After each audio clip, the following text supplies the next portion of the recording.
Everybody, आज हम principles of inheritance and variations पढ़ने वाले हैं फॉर क्लास 12। तो चलिए पढ़ते हैं। सबसे पहले बात करते हैं हेरिडिटी क्या होती है। The transmission of characters from parents to offsprings. ये क्या होता है? हेरिडिटी होता है। इनहेरिटेंस, आपने कोई चीज़ इनहेरिट कर, हेरिडिटी एक प्रोसेस है उसी इनहेरिटेंस का। फिर एलील क्या होता है? It is the alternative pair of a gene. उसके बाद मेंडल ने कुछ लॉज दिए थे। Who was Mendel? Gregor Johan Mendel. उन्होंने बहुत ज़्यादा जो जीन्स हैं उनको फैक्टर्स बोला, उनको बहुत ज़्यादा एक्सप्लेन करा और कुछ लॉज दिए। उसके बाद ग्रेगोर जॉन मेंडल ने कार्डन पी पे काम किया, जो कि जिसको कहा जाता है पाइसम सटाइवम। पाइसम सटाइवम पे काम करा उन्होंने 7 कैरेक्टर्स को चूज किया था, जो था stem height, flower colour, flower position, pot shape, pot colour, seed shape, seed colour. यहाँ पे हमारे पास उसके टॉल कैरेक्टरिस्टिक्स हैं, यहाँ पे हमारे पास उसके डोमिनेंट कैरेक्टरिस्टिक्स हैं, यहाँ पे हमारे पास इसके रेसेसिव कैरेक्टरिस्टिक्स हैं। Why did he choose P only? क्योंकि उसका लाइफ साइकिल बहुत शॉर्ट था, क्रॉस ब्रीडिंग आसानी से हो सकती थी, उनके पास डिफरेंट कैरेक्टरिस्टिक्स थे, उसी के डिफरेंट कैरेक्टरिस्टिक्स के हमारे पास 2 अल्टरनेटिव पेयर्स थे। तो सबसे पहले उन्होंने मोनोहाइब्रिड क्रॉस के बारे में बात करा। मोनोहाइब्रिड क्रॉस क्या होता है? जब हम inheritance of a one gene के बारे में बात करते हैं, जहाँ पे हमारे पास एक टॉल प्लांट लिया और एक डॉर्फ प्लांट लिया।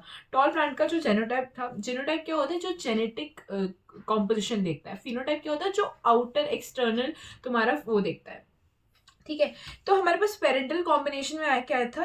हम जब टॉल को एक डॉर्फ प्लांट से कराया था, तो हमारे पास सारे के सारे क्या आए थे? हमारे पास सारे के सारे टॉल प्लांट्स ही आए थे, सारे के सारे टॉल प्लांट्स ही आए थे। फिर जब इनकी सेल्फिंग कराई गई, that is T and small T की सेल्फिंग कराई गई, तब हमें देखा गया कि 3 तो टॉल आ रहे हैं, एक डॉर्फ आ रहा है। लेकिन ये क्या है? इसका फिनोटिपिकल रेशियो। फिनोटिपिकल रेशियो में क्या हुआ कि 1:2:1 आया। अब यहाँ से क्या हुआ? जब मेंडल ने फर्स्ट क्रॉस कराया तो उनको लगा कि वो जो छोटा वाला रिसेसिव ट्रेट है वो कहीं छुप गया है या कोई खत्म हो गया है। लेकिन जब दोबारा से उन्होंने सेल्फिंग कराई तो उन्हें पता चला कि वो कहीं छुपा नहीं था, वो वापस आ गया था। और बैक क्रॉस क्या होता है? Crossing of hybrid with any parent, किसी भी पेरेंट के साथ करा दो, जो भी पेरेंट है। टेस्ट क्रॉस क्या होता है? Crossing of hybrid with the recessive parent. तो इससे उन्होंने फर्स्ट लॉ क्या दिया? फर्स्ट लॉ ऑफ डोमिनेंस क्या कहता है? The characters are not controlled by discretes, are controlled by discrete units called factors. वो फैक्टर्स क्या है? जीन्स हैं। उन्हें उस टाइम पे पता नहीं था कि वो क्या होते हैं, उन्होंने फैक्टर्स बोला जीन्स को। ठीक है, द फैक्टर्स अगर इन pairs, in a dissimilar pair of factors one number of pair dominates the other. कि अगर कोई डोमिनेट पेयर है तो वो डोमिनेट करेगा, रिसेसिव ट्रेट को हाइड कर लेगा या उसकी एक्टिविटी को मास्क कर लेगा, पर वो रिसेसिव ट्रेट कहीं गायब नहीं होता है। जब उन्होंने दोबारा से सेल्फिंग करी तो उन्हें पता चला कि वो कहीं गायब नहीं हुआ था, वो वहीं पे था।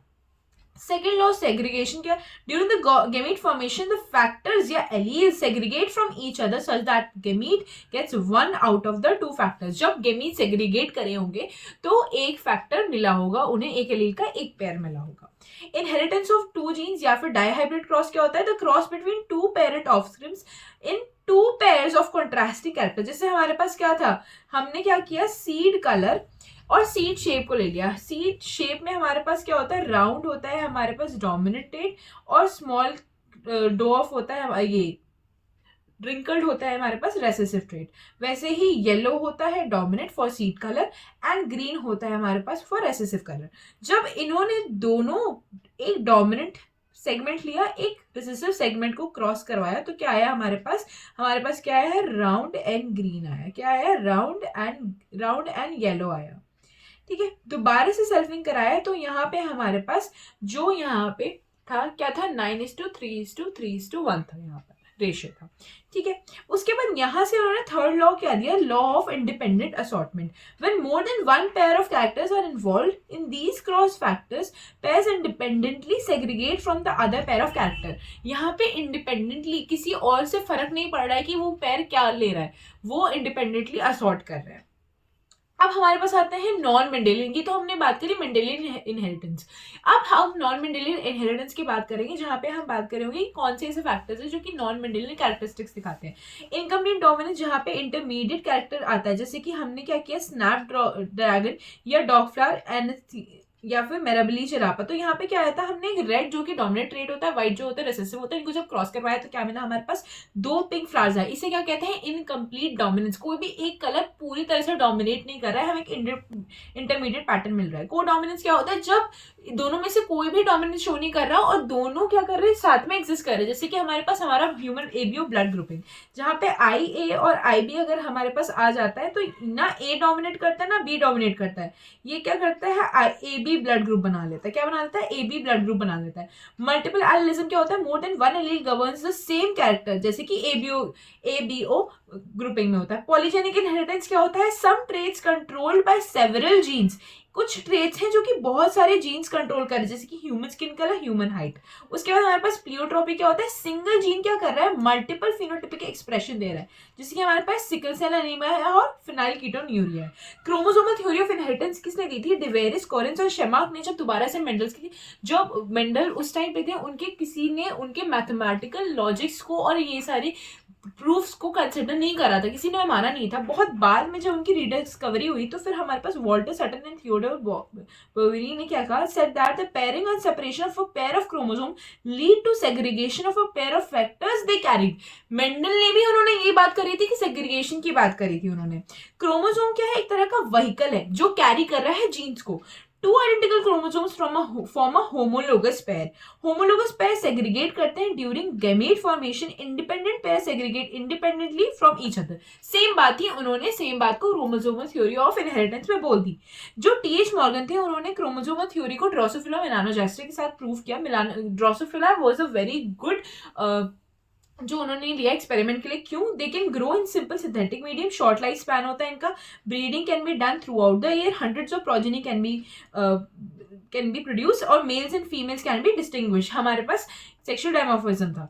फिर हमारे पास आती हैं 2 बातें, लिंकेज एंड रिकॉम्बिनेशन की। लिंकेज क्या होता है कि मान लो कि 2 जीन आपस में बहुत ज्यादा पास में है, तो क्या होगा, जब 2 लोग बहुत ज्यादा करीब होते हैं तो उनको तोड़ना या उनको अलग करना is very difficult. Same goes with the genes. अगर किसी क्रोमोसोम के एक सेगमेंट पे वो 2 जीन्स बहुत पास में है, तो जब दोबारा से जब वहां पे हमारे पास गेमीट वो हो रहा होगा, जब सेग्रीगेशन हो रहा होगा, तो वो जीन्स के अलग अलग होने की चांसेस बहुत कम है। तो ये क्या करेंगे, the physical association of 2 or more genes on a chromosome they do not show independent assortment। ये इंडिपेंडेंट असॉर्टमेंट शो नहीं करेंगे।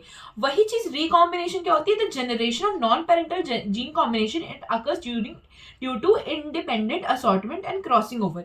क्रॉसिंग ओवर हमने सेल साइकिल एंड सेल उसमें पढ़ी थी। वहां पे क्रॉसिंग ओवर में क्या होता था, जब मान लो जब तुम्हारे पास फीमेल है और मेल का क्रोमोसोम आया, जब ज़ाइगोट फॉर्मेशन हो रहा होगा तब वहां पे क्रॉसिंग ओवर हो रही होगी, तभी हमारे पास नॉन पेरेंटल कैरेक्टर्स बनते हैं। मान लो कि 2 जीन्स आपस में बहुत ज्यादा पास हैं तो उनके अलग होने के चांसेस बिल्कुल कम है, तो ये इंडिपेंडेंट असॉर्टमेंट शो नहीं करेंगे।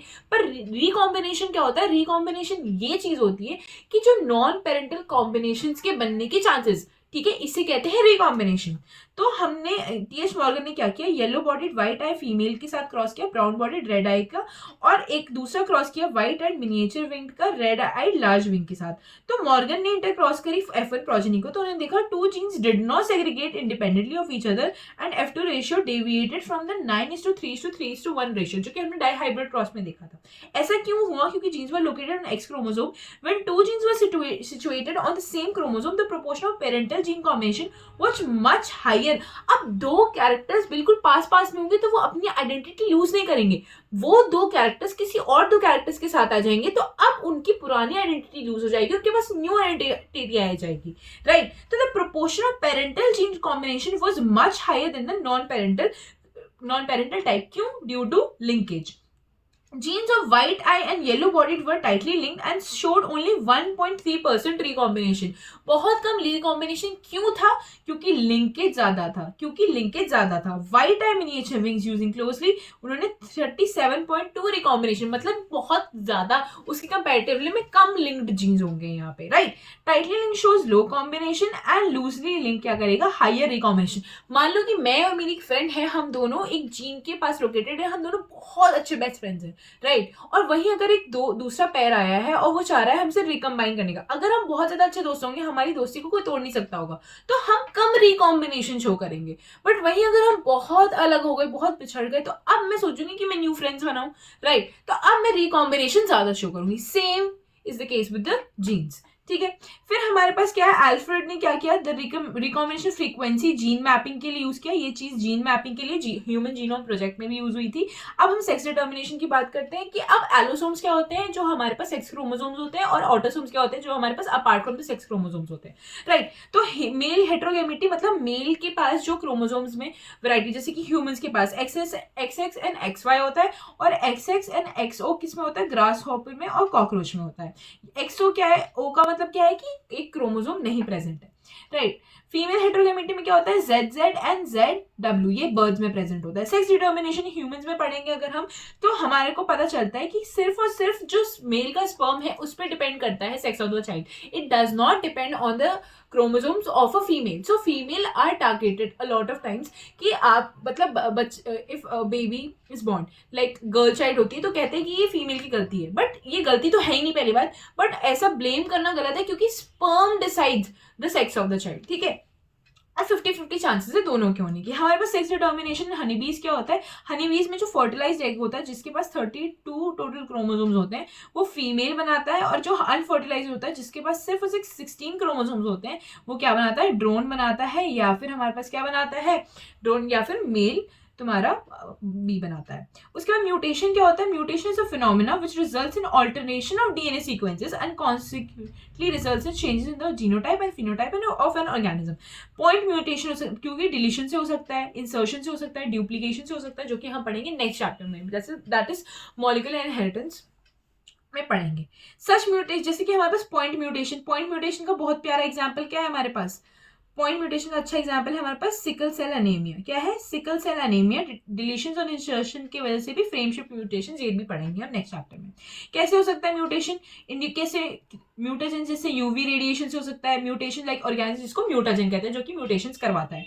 फिर हमारे पास पेडिग्री एनालिसिस होता है। पेडिग्री एनालिसिस क्या किस लिए करते हैं हम, किसी भी बीमारी को ट्रेस करने के लिए हम जनरेशन टू जनरेशन एक पूरा चार्ट बनाते हैं जिससे पेडिग्री जिससे वो कर सकते हैं। जैसे कि ये हमारे पास ये पेडिग्री के लिए मैं एक पूरा सेपरेट वीडियो प्रोवाइड करूंगी, तो ये भी के लिए हम स्किप करते हैं यहाँ पे। डिसऑर्डर्स में हमारे पास दो तरह के डिसऑर्डर्स होते हैं, एक होते हैं मेंडेलियन डिसऑर्डर जो कि मेंडेलियन लॉ को फॉलो करते हैं, एक होते हैं क्रोमोसोमल डिसऑर्डर्स। मेंडेलियन डिसऑर्डर्स वो हैं can be traced in family by pedigree analysis, और जिसमें क्या आता है, haemophilia, cystic fibrosis, sickle cell anaemia, colour blindness, phenylketonuria और thalassaemia. Mendelian disorders may be dominant और may be they can be recessive, fine. उसके बाद हमारे पास जैसे हमारे पास आ गया मेंडेलियन डिसऑर्डर्स, तो सबसे पहले हमारे पास हीमोफीलिया है। They are sex linked recessive disease. क्या है, सेक्स लिंक्ड रिसेसिव डिजीज। इसमें क्या होता है, थोड़ा सा भी अगर कट लग जाता है तो एक्सेसिव ब्लड लॉस हो सकता है, ठीक है। इसमें क्या होता है, क्या होता है, it's transmission from unaffected carrier female to some of the male progeny. A single protein that is a part of cascade of proteins involve in clotting factor में जो इन्वॉल्व होता है वो प्रेजेंट नहीं होता, जिसकी वजह से थोड़ा सा कट लगने के लिए भी क्लॉटिंग फैक्टर्स प्रेजेंट नहीं होते और एक्सेसिव ब्लड लॉस हो सकता है। The heterozygous female for a haemophilia may transmit the disease to son. मान लो कि फीमेल एक कैरियर है, ठीक है, फीमेल कैरियर है, तो इसके पास एक कैरियर है, एक एक्स तो इसके पास प्रेजेंट ही है। तो ये क्या होता है ना कि आप फीमेल्स में अगर जैसे मान लो कि तुम्हारे पास ये ज्यादा पॉसिबिलिटीज होती है ज्यादा से ज्यादा मेल चाइल्ड को पास होने की। वाई, जो क्या होता है कि तुम्हारे पास the possibility of female becoming a haemophilic is extremely rare, क्योंकि mother of a such female has to be at least a carrier, या तो वो कैरियर होनी चाहिए, और father should be a haemophilic, क्योंकि तुम्हारे पास एक मतलब मान लो तुम्हारी मदर कैरियर है बट एक उसके पास क्या है, एक उसके पास एक नॉर्मल क्रोमोसोम है, और अगर तुम्हारे फादर कैरियर होगा तभी तो तुम्हारा जो फीमेल चाइल्ड है वो क्या होगी, हीमोफिलिक होगी। लेकिन अगर एक सन चाइल्ड का हीमोफिलिक होना is very very much possible over here, क्योंकि एक तो वाई ही आएगा ना और एक एक्स आएगा, और वो कैरियर हुआ तो वो तो हीमोफिलिक होगा ही होगा, समझ आया। उसके बाद हमारे पास आता है sickle cell anaemia. Sickle cell anaemia में क्या होता है, तुम्हारा पूरा बाइकॉनकेव शेप का नहीं होता है, ठीक है, बाइकॉनकेव शेप का नहीं होता तुम्हारा आरबीसी, वो सिकल शेप मतलब ऐसे टाइप का होता है, ठीक है। ये क्या है, ऑटोसोम लिंक्ड रिसेसिव ट्रेट है। ये क्या था, सेक्स लिंक डिजीज थी। The disease is controlled by single pair of allele HBA and HBS out of 3 possible genotypes. Homozygous individual HBS show diseased phenotype. बाकी क्या है, heterozygous individual appear apparently unaffected but they are the carrier of the disease which is 50% possibility of transmission, ठीक है। क्यों होता है substitution of glutamic acid by valine at the 6th valine at the 6th position of beta globulin chain in the यहाँ पे क्या होता है GAG से GUG बन जाता है. इसकी वजह से क्या होता है change in the shape of RBC from biconcave to elongated sickle. अब इसमें क्या होता है ना, तुम्हें एक रेजिस्टेंस भी मिलती है. तुम याद करो, तुमने एक लाइफ साइकिल पढ़ा होगा, मैं बताऊंगी इसका जब हम वो पढ़ेंगे ह्यूमन डिजीज वाला. ठीक है, इसके बाद हमारे पास क्या आता है phenylketonuria. The inborn error of metabolism is inherited by the autosomal recessive trait. ठीक है, the affected individual lacks enzyme जो कि अमीनो एसिड फिनाइल एलानिन को टायरोसिन में नहीं बदल पाता, जिसकी वजह से जो तुम्हारा फिनाइल एलानिन है वो अक्यूमुलेट हो जाता है और फिनाइल पायरुविक एसिड में और अदर डेरिवेटिव्स में क्या हो जाता है कन्वर्ट हो जाता है. ये क्या करता है, अगर अक्यूमुलेट करता है तो मेंटल रिटार्डेशन कर सकता है. Urine they are also through urine because of its poor absorption by kidney. अब हमारे पास कुछ क्रोमोसोमल डिसऑर्डर्स हो सकता है कि मान लो कि क्रोमोसोम जब सेग्रीगेट हो रहे होंगे उस टाइम पे कोई प्रॉब्लम आ गई, जैसे कि the failure segregation of chromatids during the cell division in the gain और loss of chromosomes called aneuploidy. ठीक है, डाउन सिंड्रोम हो गया results in the gain of extra chromosome of 21. Turner syndrome हो गया जो कि लॉस ऑफ एक्स क्रोमोसोम से होता है. और cytokinesis after telophase stage of cell cycle result in increase in a whole set of, जो कि ज्यादा से ज्यादा प्लांट्स में होता है, जिसे कहते हैं पॉलीप्लॉइडी. ठीक है, अब हम पढ़ेंगे डाउन सिंड्रोम. डाउन सिंड्रोम क्या होता है कि एक एडिशनल कॉपी ऑफ क्रोमोसोम 21 आता है, ट्राइसोमी 21 हो जाती है, जो कि लैंगडन डाउन ने डिस्क्राइब किया था. अब जो इंडिविजुअल होगा वो कैसे होगा, शॉर्ट स्टेचर्ड होगा, स्मॉल राउंडेड हेड होगा, furrow tongue, partially open mouth होगा, palm is broad and palm crease, physical psychomotor and mental development is retarded. उसके बाद क्लाइंट-फेंटल सिंड्रोम क्या होता है, additional copy of X chromosome, यानी कि 47 क्रोमोसोम्स होंगे और XXY होगा. यहाँ पे एक एक्स्ट्रा एक्स क्रोमोसोम आ जाता है, जो कि overall such an individual has overall masculine development. क्या होगा, मैस्कुलिन होगा, ये मेल्स होते हैं. ठीक है, बट इनका फेमिनिन डेवलपमेंट होगा, development of breast, gynaecomastia is expressed and such individuals are sterile. उसके बाद टर्नर सिंड्रोम क्या होता है, such disorder is due to the absence of one, यानी कि यहाँ पे सिर्फ और सिर्फ 45 क्रोमोसोम्स होते हैं, XO, यहाँ पे एक एक्स क्रोमोसोम मिसिंग होता है. तो इसकी वजह से such females are sterile, ovaries are rudimentary और they have other secondary sexual characters are also affected. तो यहाँ पे हमारा चैप्टर ये कंप्लीट होता है. आगे हम मॉलिक्यूलर बेसिस ऑफ इनहेरिटेंस पढ़ेंगे. Thank you so much for watching my video. Please अपने फ्रेंड्स के साथ शेयर करिए और अपनी NCERT पे स्टिक करिएगा. बिल्कुल ही NCERT को मार्क करना है जैसे मैंने कराया है. Thank you so much, bye bye.